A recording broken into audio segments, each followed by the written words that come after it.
Trade with Kamran Bhavani.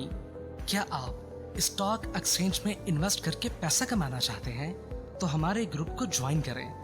हम आपको देंगे बर वक्त और बेहतरीन मशवरे। हमारे पास अकाउंट खोलने और ग्रुप ज्वाइन करने के लिए इन व्हाट्सएप नंबर पर राब्ता करें। कामरान मेमन भवानी 0345 826 4499। बिस्मिल्लाहिर्रहमानिर्रहीम। स्टॉक कॉल मेंबर्स में कामरान मेमन भवानी हूं। आप देख रहे हैं यूट्यूब का चैनल जिसको क्लेम या ब्लेम नहीं। अब क्या फायदा जब चिड़िया चुग गई खेत।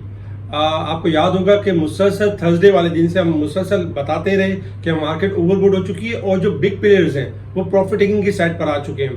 प्रॉफिट टेकिंग की साइड पर रहें। मार्केट में जो शॉर्ट रिकवरी हो उसमें आपने सैलोन स्ट्रेंथ के ऊपर रहना है, क्योंकि मार्केट 2850 पॉइंट गेन कर चुकी है। आज यही था कि मार्केट में जब आगाज हुआ पॉजिटिव हुआ, जो कि ट्रैप था मार्केट के अंदर, और 147 पॉइंट तक मार्केट आपकी पॉजिटिव गई। 42,389 का हाई लेवल टेस्ट किया। चूंकि हम बता चुके थे कि 42,400 से लेकर 800 जो भी एरिया होगा आपने एग्जिट करना है, आपने रुकना नहीं है। मार्केट में कोशिश करनी कि जो शॉर्ट आपने यानी कि बाइंग की हुई है उनमें प्रॉफिट टेकिंग कर लेनी है। इसके अलावा शॉर्ट सेल भी आप कर सकते थे कि हाई सेल पे जब मार्केट ओवरबोट हो जाती है तब शॉर्ट सेल भी आप इनमें कर सकते हैं। हमारे ओवरबोट जो स्टॉक्स होते हैं वो शॉर्ट सेल के लिए भी ओके होते हैं। इसी तरीके से आज हमने देखा कि जब मार्केट आगाज पॉजिटिव हुआ और मार्केट में चूंकि मोमेंटम बना हुआ था कि नेगेटिव न्यूज कोई आ सकती है, टेक्निकल ओवरबोट हो चुके हैं, इस हिसाब से नेगेटिव न्यूज का भी आना शुरू हो गई, जिसमें अगर देखा जाए तो तकरीबन IMF के हवाले से काफी न्यूज रही कि IMF ने 17 मई तक इजलास में पाकिस्तान के किसी एजेंडे में शामिल नहीं है। पाकिस्तान ने मजीद $1 अरब की फाइनेंसिंग का प्रोग्राम दिया, वो भी नाकाफी रहा। जबकि IMF दोस्त मुल्कों की फंडिंग से यकीन देने से भी मुतमईन नहीं है। तो पाकिस्तान को मई और जून में $3 अरब की कर्ज वापस करने का भी प्लान देना है, जो कि हमने लास्ट वीलॉग के अंदर आपको बताया भी था। पाकिस्तान और IMF के दरमियान कर्ज प्रोग्राम यानी ताखीर का शिकार हो चुका है। तो ये सारी बैड न्यूज थी, जिसकी वजह से देखा जाए तो जब टेक्निकल ग्राफ खराब हो जाते हैं उसी तरीके से बैड न्यूज जनरेट हो जाती हैं और फिर मार्केट जो 2850 पॉइंट गेन कर चुकी थी, चाहे वो साइड बोर्ड आइटम की वजह से थी या सीमेंट सेक्टर की वजह से थी। बेशक आपके वो स्टॉक्स नहीं चले होंगे जिनमें आपने बाइंग की होगी, लेकिन मार्केट अपना 2800-2850 पॉइंट का मोमेंटम पॉजिटिव रख चुकी थी। उसी बेसिस पे करेक्शन ड्यू थी, जिसकी वजह से वजूहत देखें तो आज ये न्यूज उसका बाइस बनी।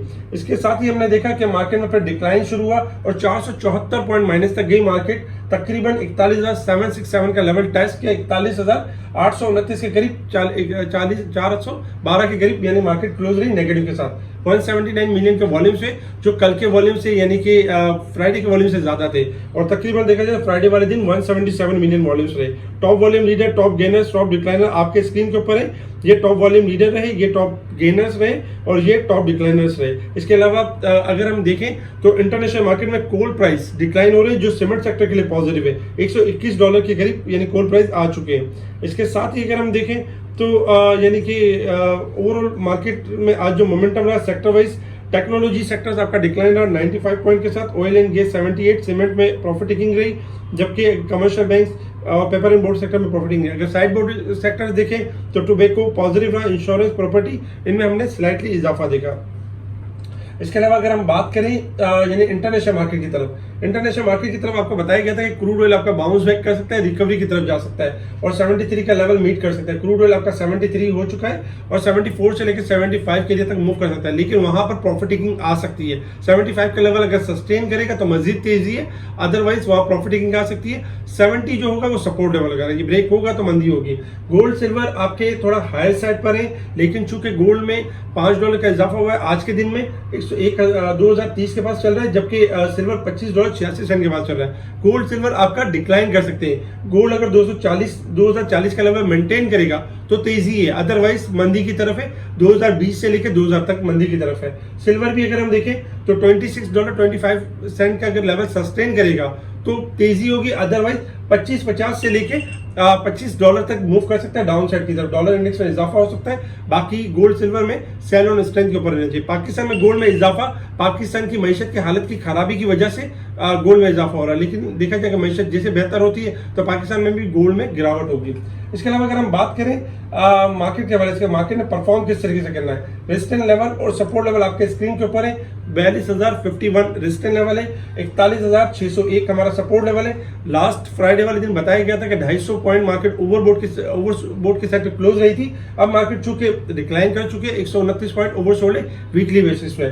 जबकि अगर हम साल के हिसाब से देखें जो 750 पॉइंट ओवरसोल्ड रह गई थी, यानी कि मार्केट ने अच्छी खासी जो रिकवरी ले ली थी, उसके अगेंस्ट में मार्केट में दोबारा करेक्शन जो आज नजर आई, उसके हिसाब से 1169 पॉइंट मार्केट अब दोबारा ओवरसोल्ड हो चुकी है।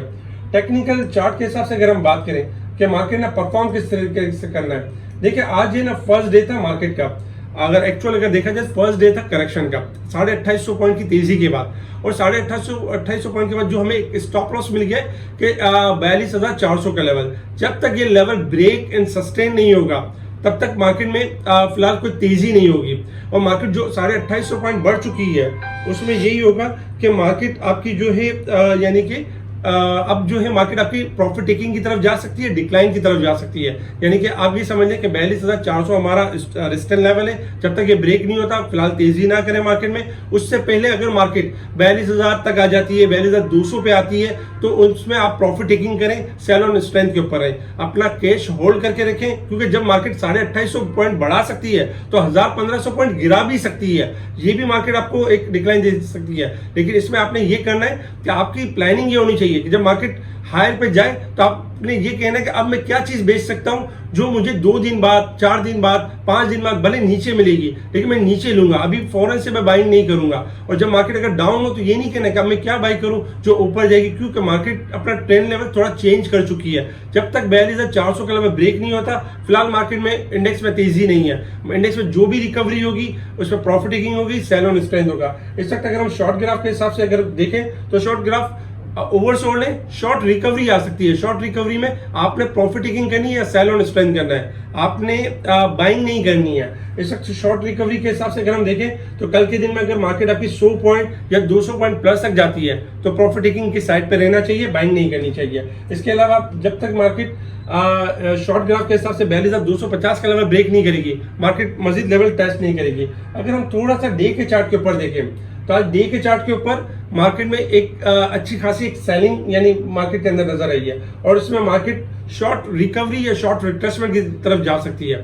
तो आपने इसी को स्टैंड रखना है। स्पेशल गुरु में टाइमली ओवरबोर्ड स्टॉक्स शेयर किए जा रहे होते हैं, स्टॉक्स के बारे में बताया जा रहा होता है, और बताया जा रहा होता है कि मार्केट अब यहाँ से गिरने वाली है। 3 दिन से हम मुसलसल बताते रहे कि मार्केट में यानी प्रॉफिट टेकिंग की साइड पर है। उन स्टॉक्स को देखें जो फंडामेंटल या टेक्निकली बहुत स्ट्रांग हो। इसके अलावा अगर आप हमारे पिछले वीलॉग देखें तो उसमें हम एजीएल के बारे में बताते रहे कि एजीएल परफॉर्म करेगा। एजीएल का ग्राफ भी आपके सामने है जिसमें हमने बताया कि एजीएल जो है आपका एक्यूमुलेट हो रहा है, क्योंकि फर्टिलाइजर में अगर देखा जाए तो ईफर्ट चल चुका था, एंग्रो कॉर्पोरेशन चल चुका था, और बाकी स्टॉक्स में भी कुछ ना कुछ तेजी हुई थी। लेकिन एजीएल ऐसा स्टॉक था जो परफॉर्म नहीं कर पाया था।